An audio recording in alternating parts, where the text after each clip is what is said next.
back to Autism Fridays with Christopher Cleveland. I'm your host, Christopher Cleveland. In local news, I regret to report that as of June 3rd, 2020, Grand County currently stands at 4 active COVID-19 cases with 8 recovered, for a combined total of 12 cases altogether. In Emory, there are 7 cases, all of whom have recovered and only 2 of whom are residents, in contrast to every case in Grand being residential. Carbon County, meanwhile, has a combined total of 11 cases, but there is one saving grace to all of these. Like Emory, they are all recovered as well, even though 5 of them are residential cases, with the others being non-residential in nature themselves. This results in a combined total altogether of 30 cases in all 3 counties, not including cases in San Juan County, connected as it is to the Navajo Nation. There, the situation is even grimmer as far as case counts go.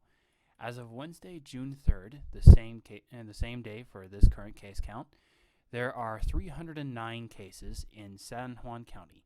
Out of those, there are 30 hospitalizations and 5 deaths, with 286 of the cases coming out of the Navajo Nation.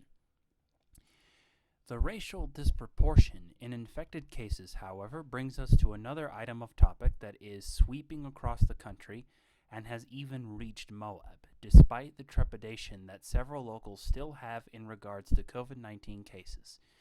That's the topic of the protests surrounding the murder of George Floyd, and the injustice that surrounds his death.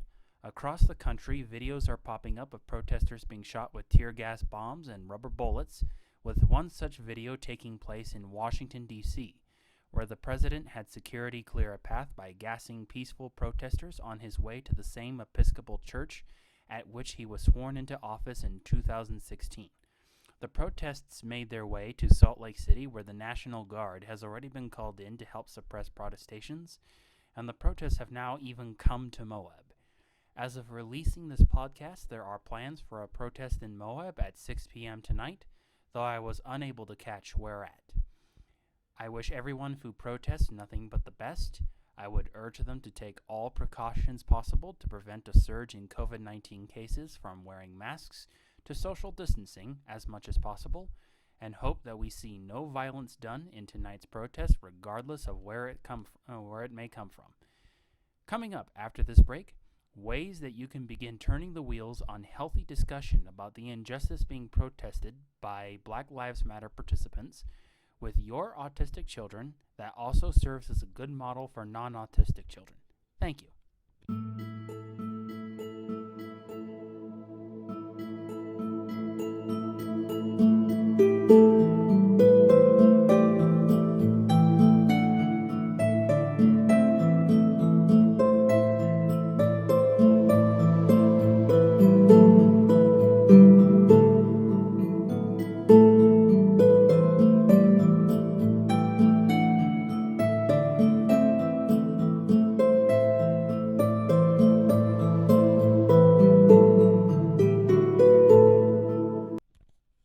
Thank you for tuning back into this episode of Autism Fridays with Christopher Cleveland.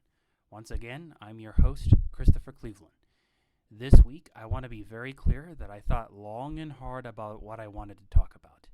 I debated at length whether to continue on with what I had originally planned for National Safety Month, or tackling the George Floyd issue, if for no other reason than to say that we talked about the elephant in the room of this week.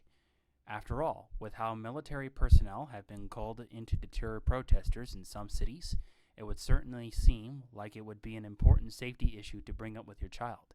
In fact, in the Salt Lake protests alone, I already had a friend of mine who said he was going to stay away from downtown, and that the downtown area, and hence why he's staying away, feels like a war zone. Then again, I wouldn't exactly say I know every single tiny detail of the affair, so much as the summary, even as my martial arts instructor, and I spoke of it at some length during our latest sessions, as an exercise in how it might connect to concepts we learn in Tai Chi about the giving and reflection of energies in the universe, and how they might converge at the right moment to make certain things happen. I also had this script I'm using approved by a white man, a Dominican woman, and a black man before submitting it to a recording. But then as I pondered and had it proofread, I realized there were those in the autistic community who might be internet savvy. They might know about the George Floyd protests, but not fully understand what's going on in relation to these protests. So I wanted to talk about some things that can be discussed that might not be considered so controversial and get the wheels spinning on healthy discourse about the matter. Before speaking on it, however, I want to remind people listening in that I am a certified social studies teacher for the high school and middle school levels. That certification includes a very good standing knowledge of history, including ancient and U.S., political science, psychology, and a pretty good knowledge of sociology, to name a few. Not to mention I can teach introductory philosophy depending on the school and economics. I have also had my natural content knowledge of United States history and other nations be praised by a lady who had a doctorate degree in anything to do with the Middle East, who admitted that my natural content knowledge during one of the lectures I had when I was a student teacher far surpassed her ability to readily recall so much information all at once. So, that said, in listing the things I did list, I'll be speaking from the standpoint of an educator wanting to encourage healthy discussion about the protests, like I said before, whether to participate in them or not, the whole shebang.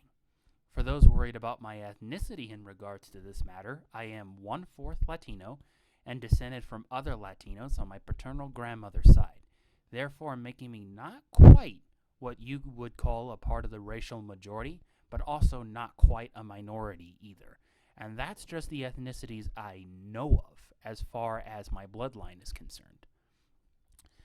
I'll also be speaking from a standpoint where I'll admit I don't know the first thing about being discriminated against for the color of my skin. I don't know what it's like to have police officers drive up to you and ask you questions because you look like someone dangerous for no other reason than the color of your skin.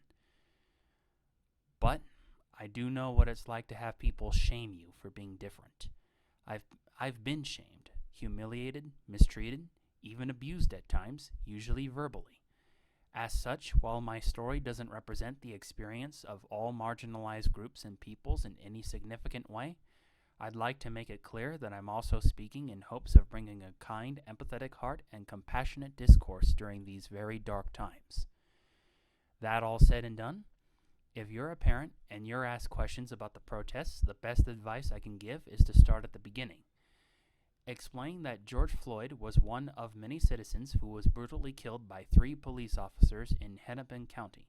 Mind you, these particular police officers didn't kill the other citizens, just that his story played out very similar to other ones that have been reported recently. The reason protests sparked, however, wasn't because of the murder itself, but because the police officers were not sentenced to jail time thought proportionate to the crime. Chauvin, the officer filmed doing the deed, was charged with third-degree murder and second-degree manslaughter, but no other charges or indictments have been brought to the other officers as of June 1st of this year. If asked why protesters were injured, be honest and say what you know about it. And if you're asked what you would do different if you were a protester, well, be honest with that too, and tell them exactly what you would do if you know. An alternative, if you don't, would be to describe what you would love to see happen at protests in the future. So, for example, if you happen to know that there were peaceful protesters who were injured by rubber bullets and tear gas, tell them that, and tell them what tear gas does that makes it so heinous to think about, that makes it so dangerous to people protesting, especially since we still have the COVID-19 case going on. The policy here requires you to be as informed as possible about the issue so that you can explain it to your child in the plainest terms possible, as there are a lot of autistic children, at one time myself included when I was a kid, who will only deal with the facts and demand them in explanation. An example of someone demanding facts who's autistic might be a kid who exclusively deals in numbers, who can solve complex equations, just from memory. Think Rain Man once again, but might have trouble grasping the concept of money. Speaking in plain, factual terms will win the day with such kids. You also let your kids know that if they should choose to participate, there are safe ways to do so, and that you will support them whether or not they choose to participate and whether or not you particularly agree with their desire to participate in of itself. Bottom line is never stop being honest, making sure you're informed as much as possible about what's going on and you know exactly why it's going on, even in the midst of the COVID-19 pandemic that we've been facing since March. The most important thing is to remember, change does begin in the home, but no change can begin in the home until the discussion and the acknowledgement of what needs changing occurs in the household. This is without regard to whether you have an autistic child, parent, or other relative. This is a universal truth about any change that has happened in our nation that has changed us for the better and even for the worse. Thank you for tuning in to that rant, and coming up after the break, our Questions from Home segment.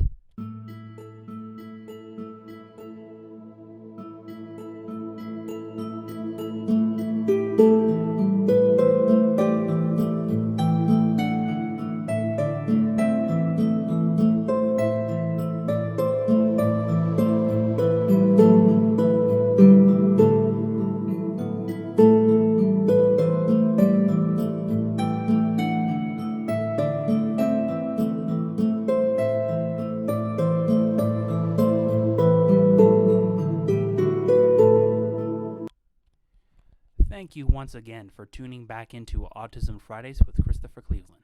Once again, I'm your host, Christopher Cleveland. For our segment, Questions from Home, Stephanie from Arizona asked a question in regards to symbolism that I'm paraphrasing in regards to the puzzle piece symbol for Autism Awareness Month in the following. She asked, "Dear Christopher, how do you as an autistic person feel about the puzzle piece symbol? How do you feel about people using it for autism awareness? Do you educate others about its past and what it means? And do you promote the neurodiversity infinity symbol?" Well, before we discuss this, by the way, thank you, Stephanie. Before we discussed it, I didn't really know much about the history of the puzzle piece. So I'd like to take a brief moment and actually do my job and educate for those that might not know anything about the symbol. Originally, the puzzle piece was created in 1965 by a board of non-autistic people who also created the rainbow ribbon that goes with the puzzle piece. Difference being that back then, a crying baby was put in the middle of both symbols. The idea behind this was that the children who were born autistic were considered tragic puzzles in need of solving in the eyes of the general public at the time, since we were limited largely to the likes of, once again, Dustin Hoffman's character Rain Man. In the years following, the crying baby has obviously been removed, and the infinity loop has been proposed as a replacement symbol for the puzzle piece, sometimes even being used in conjunction to the puzzle piece. That being said, if I'm truly honest, I don't try to promote symbols as much as the ideals for which they represent. When deciding which is better between the puzzle piece or the infinity loop, I see merits to them both. However, I also see drawbacks. Yes, the puzzle piece has that implication that autistic children are a puzzle. But to that I say that's how I felt of people who weren't autistic when I was a child as well. I prefer to believe that the modern meaning of the puzzle piece is that each person on the spectrum, and even off it, is an integral part in the greater puzzle of the human species. The infinity loop, if I'm continuing to be truthful, feels like you're implying that you or your autistic relative happen to be separate from the rest of humanity, that you live in your own little orbit, when encouraging such narcissism is one of the last things that anyone should do for autistic people who might already feel alienated from other human beings as it is. And I'm especially curious as to where some people are getting the idea that autistic people are against the puzzle piece, seeing as I've yet to see any autistic activists speak out against it, and I'm also worried about the number of those on the autistic community who can't speak at all, potentially having any protestations against it. Where does it come from? Does it come from maybe feeling the texture of a puzzle piece that was made and not liking it? Does it come from maybe accidentally tasting the ribbon? Seeing as these are all sensory motor issues that can sometimes face severely autistic people. I don't really know the answer, and I am going to dig into it more for you guys next time. So, to the question of the puzzle piece or the infinity loop, I say choose the one that speaks to you when it comes to autism awareness. But do refrain from the blue puzzle piece as best you can, because it implies that only boys can be autistic, and most people know that's not true now. I frankly agree with the sentiment that the rainbow puzzle piece, if you use it, will be a more all-encompassing symbol. So bottom line, choose the symbol that most appeals to you, own it, and when asked, explain how it represents the ideals you espouse. And I would urge this of any symbol. In fact, history supports that anytime one attempts to destroy a symbol, its believers tend to intensify their faith in it. Case in point, when Christianity was rising in the Roman Empire, the cross became a symbol due to Christ's crucifixion. Rome tried to destroy anything and everything to do with Christianity, which included the cross whenever it emerged. In time, what happened, however, over the centuries and after the burning of Rome under Nero's reign, etc., was that instead of Christianity being snuffed out, it became the primary religion of the Holy Roman Empire based out of Byzantium.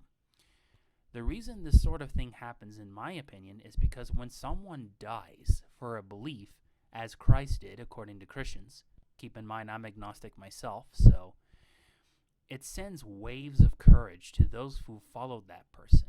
And they say to themselves that people have died for following their system, therefore it must be virtuous or hold some sort of virtuous appeal. And every death from there on will be treated the same way, which is at the center of a lot of tragedies and rebellions across the world. Should the people calling for justice from George Floyd choose to accept a universal symbol, they won't be any different as long as military personnel keep being sent to snuff out their cause. Again, for the record, I am fully in support of nonviolent non-cooperation in seeking justice for him, because Gandhi and Martin Luther King have both proved it not only works, but the results are more permanent that way. I just fear that a darker history of humanity and its connections with symbols might be repeating itself with how the government has treated the protests thus far. So great question, Stephanie. Hope you stay safe out there, and hope you have a great day. That's it for our questions from home and for our show. This has been the 10th episode of Autism Fridays with Christopher Cleveland. I cannot believe we have made it this far. We have only 3 more to go for the Autism Friday season of 2020. And speaking of that, I will see you all next time. Be safe, be healthy, and may fortune smile upon you. See you all on the other side of this. This episode is dedicated to those in the Black Lives Matter who choose to stand in solidarity to prevent incidents like George Floyd's unjust death from ever happening again. Just as Martin Luther King Jr. shaped history in his peaceful, nonviolent, non-cooperative movements of the 60s, those who stand with Black Lives Matter and emulate the example set by Dr. King in so doing are at the heart of how the rights he was able to procure for his fellow black men and women will not only be kept intact, but be expanded upon. Be safe in what you do, avoid violent confrontation with your opposition if you can, and make sure to take every precaution possible against COVID-19. As Mahatma Gandhi once said, be the change you wish to see in the world. A number of resources, including a privilege checker, educational resources, and much more will be included for the Black Lives Matter website at the description of this video below. Thank you and have a wonderful week. Directed, produced, and written by Andrew. Thank you for tuning in, and we'll see you next time. Hi, I'm Christopher Cleveland, creator, host, and director of Autism Fridays with Christopher Cleveland. I am a certified secondary education provider located in Moab, Utah, and I'm here to tell you about my show, Autism Fridays with Christopher Cleveland. If you wish to have optimistic, educational, humorous, fun content which holds ideas for age-appropriate discussions for your autistic child or other relative about the COVID-19 crisis and your state's related efforts to curb its spread, subscribe to my YouTube channel or join the Facebook group Autism Fridays with Christopher Cleveland today.